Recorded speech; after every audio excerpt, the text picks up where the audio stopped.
Алиреза Фероджа, Магнус Карлсон, Norway Chess Classic. D4, D5, C4, E6, Vezir Gambiti, At F3, At F6, At C3, H6, A3 және C5.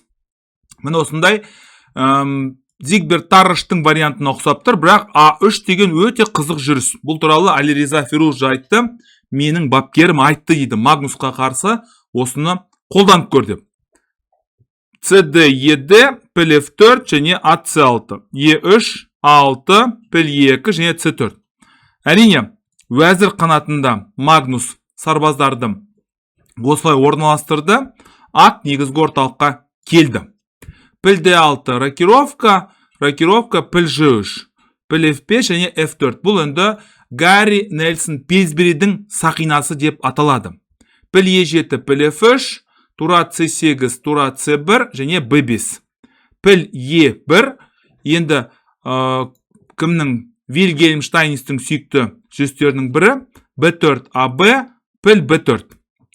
Піл H4 байлап тастадық өйткені Магнустың басты мақсаты мына негізгі орталықтағы торды басып алу.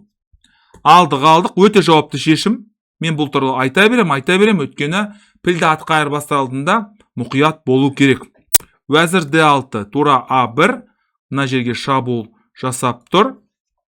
Ат негізгі орталыққа келді, және тура A6. Тура A6, F6, мына негізгі орталықтағы ат мүлдем ұнамай тұрғын.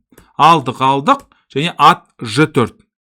Вәзір D7, әзірше ақтардың басымдығы сезілмейді, өйткені бұл сарбаздардың барлығы бұғатталған. Ат F2 және ат E7. Гарри Нельсон Пилсберидің сүйікті маневры. Атты E7-ге, F5-ге немес G6-ға орналастырасыздар. Вәзір E2, тура C6, алдық, және тура A1. Әрине, мынау орталықтағы өтетін сарбаз, атты D5-ге орналастырасыздар, дәл қазір қарылардың жағдайы бір қалыпты сияқты. Ат D5, піл E1, тура B8, F5. Енді мүмкіндік бар болса, болашақта мына E4-тегі сарбазға шабуыл жасаудың амалы. Патша H7, вәзір G4, осыған біз деген дайындалып тұрмыз. Шах және мысалы тура A7 деген амалдарды пайдалану. Вәзір D7 алдық, мына сарбаздан айырылып қалды. Тура E8 және вәзір G4. Осы жерде енді Магнус мынаны алу керек еді. Ат E3 деген сияқты осындай вариант. Мысалы, вәзір G6 шах болатын болса, сіздер деген мысалы былай баратын болсаңыздар, және тура A7. Міне осындай вариант бірден мына жерге шабуыл жасайды. Әрине, былай алуға болмайды, былай алатын болсаңыздар шах, және сіздің жағдайыңыз қиын болады, аттан айырылып қаласыздар. Бірақ бұл жерде мынандай жүріс бар. Ат D1 деген жүріс бар. Бұны мен енді ойлап тапқан жоқпын. Бұны комментаторлар әдемілеп тұрып айтқан еді. Осындай варианттар, осындай мүмкіндіктер болды деп. Бірақ Магнус байқамады, патша G8 және бірден E4.